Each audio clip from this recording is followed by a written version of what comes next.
Hey guys, Jonathan from the Horology Club here.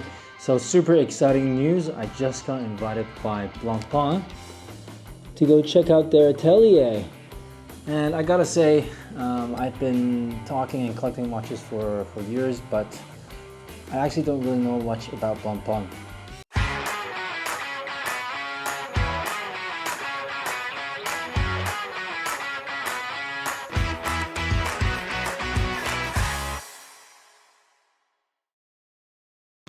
Well, like, I know they're legendary, I know they've been around since 1735, but I haven't really dug deep into what makes them tick. Well, that's about to change.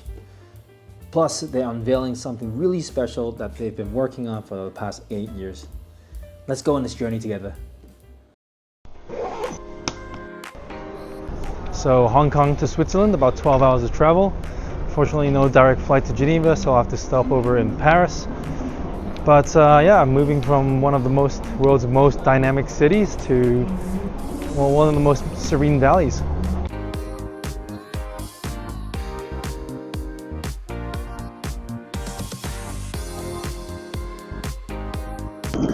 So I've actually been doing a bit of homework on Blancpain, and ever since the founding in 1735, we've actually had an incredible history.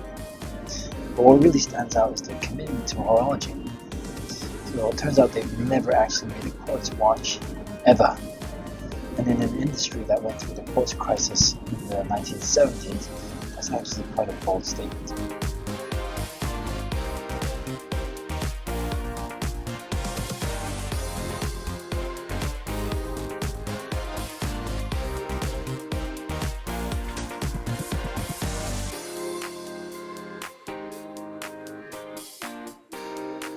Hey guys, so I'm finally here. I've checked into the hotel. Long flight, more than 13 hours, and then stopping over in Paris. But finally I'm here. I'm really excited to check out the atelier tomorrow in Brassus. But the first thing I got was this letter from Mark Hayek, the president and CEO of Blancpain. And actually on the way here, I was actually reading a bit more about the brand. And did you know that even though the company was established in 1735, the company actually went through a lot of changes, particularly right after the quartz crisis of the 70s. There was a bit of a revival in the company in 1983, when Jean-Claude Bivet, obviously industry legend, and Jacques Piguet, the descendant of Frederick Piguet, decided to come together and then buy the company for 22,000 Swiss francs, and then focus on something that was completely the opposite of what was happening in the industry back then. So it was the quartz crisis in the 70s, and then they decided to go the opposite way, focus on highly complicated, highly finished, extreme quality watches. And obviously they had the movements, the really technical movements from Frederick Piguet and the marketing genius of Jean-Claude Bivet, and then within 10 years turned the brand completely around. So previously they're focusing on the dive watches of the 50,000s in the 50s, and then moving on to the dressier and complicated watches in the 80s. Then what happened was Swatch Group came in, 1993, purchased the company back, and then in 2002, Mark Hayek became the CEO. Obviously, his family is from the Swatch Group as well, and ever since then, he's been running the company for more than 20 years, and that's actually in this industry quite a long time. You know, normally, you see CEOs jump around and play musical chairs. So, what does that mean for the brand?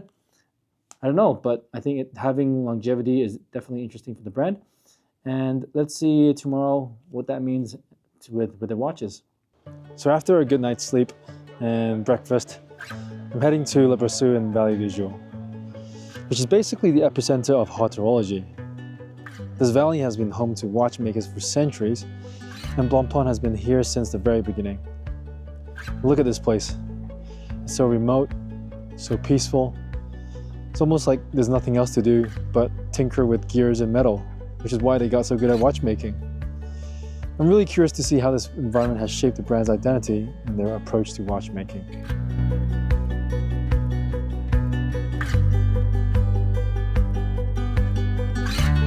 And here we are, Blancpain's manufacturer in Le Brassus. This is where it all happens. After all that travel, standing here in front of this building is starting to feel real. Blancpain is one of the few manufacturers that does everything in-house. From design to final assembly, it all happens here. And they're not cutting corners with automation. These are real artisans spending days, sometimes weeks, on a single component. This is what Haute Horlogerie really means. It's not just about making a watch that works. It's about making it as beautifully as humanly possible with techniques that have been passed down for generations. This is incredible. Look at this. Every single component is finished by hand. You see that person over there? They're doing anglage, which is polishing the internal angles of the bridges. There are 135 internal angles on the movement I'm about to see, and each one is polished by hand to a mirror finish like this. Some of the corners are even hand engraved to make that really sharp edge. And here's the thing, they're also finishing surfaces that you'll never even see once the watch is assembled. That's the level of dedication we're talking about. And this is perlage, creating these beautiful circular patterns on the movement. It's purely decorative, purely for beauty, but Blancpain does it because it's the right thing to do. It's what Haute Horlogerie means. Notice these bridges and this main plate. They're made from 18 karat gold. Not brass, not rhodium plated brass, but actual gold. It's heavier, it's more stable, and it's more beautiful. It's also much more expensive and harder to work with. But that's Blancpain's choice. Okay, this is the moment, guys, that I've been waiting for. So Blancpain has been working on his watch for 8 years. 8 years. And I'm about to see it for the very first time.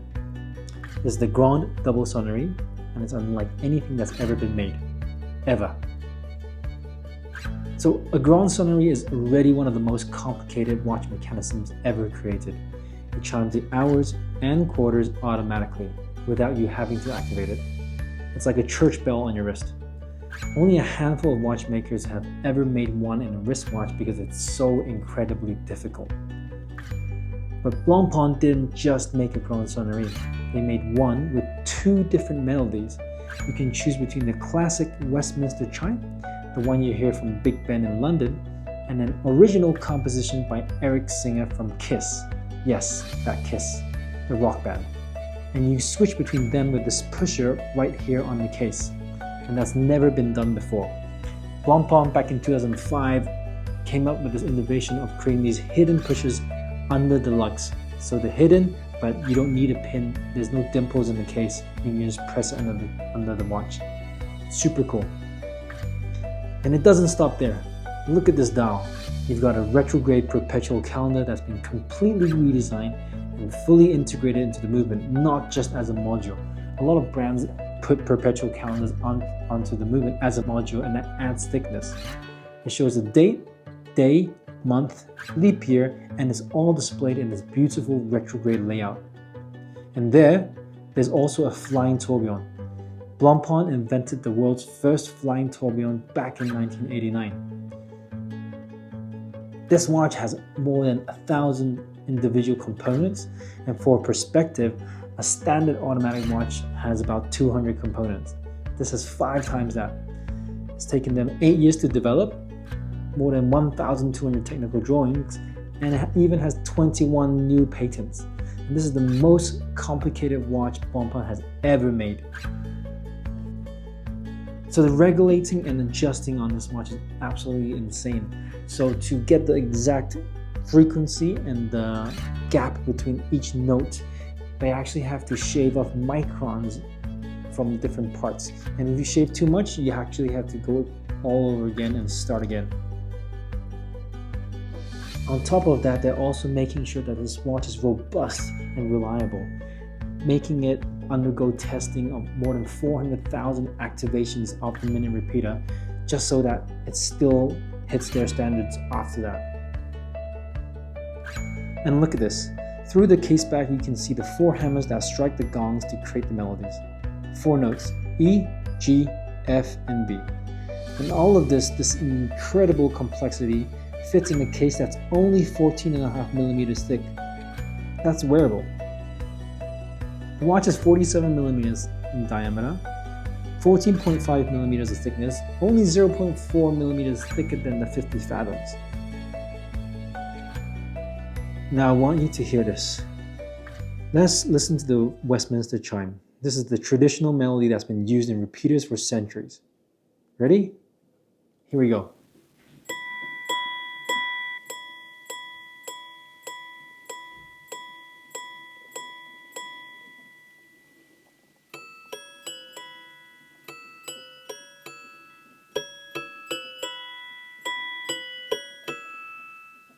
Beautiful. Did you hear that clarity? Each note is distinct, melodic, and perfect tonality. The Westminster chime has this peaceful, almost meditative quality to it. Now let's switch to Eric Singer's composition and see how it compares.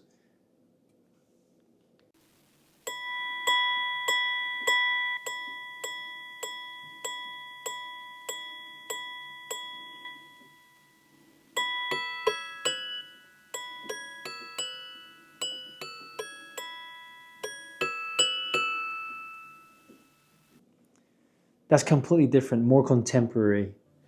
The fact that you can choose between these two in a single watch is just mind-blowing. It's like having two completely different watches in one. The Grande Sonnerie is often called the king of complications, and after hearing this, I understand why.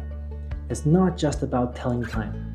It's about celebrating time, making it audible, and making it beautiful.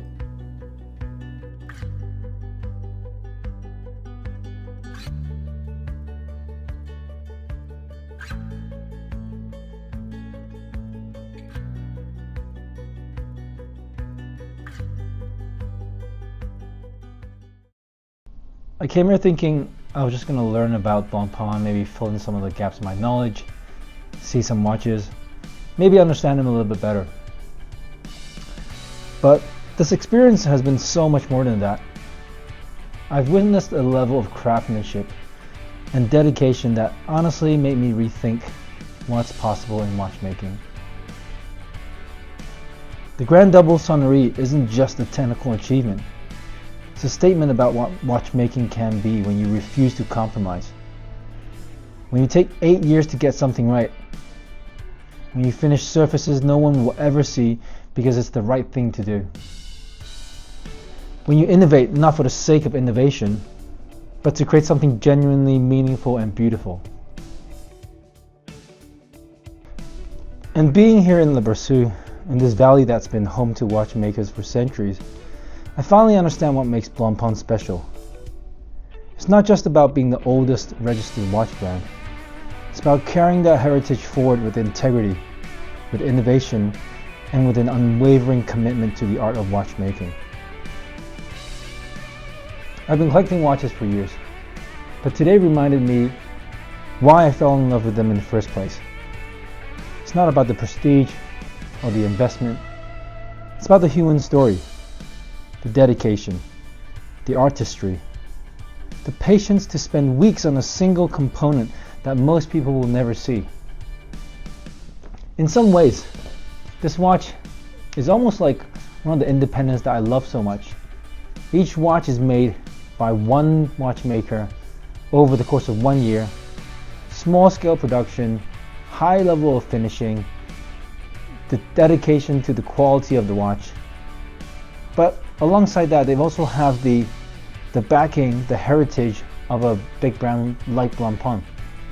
The rigorous testing, the 400,000 times they test the buttons, making sure that it's reliable and it will still endure long after all of us are gone.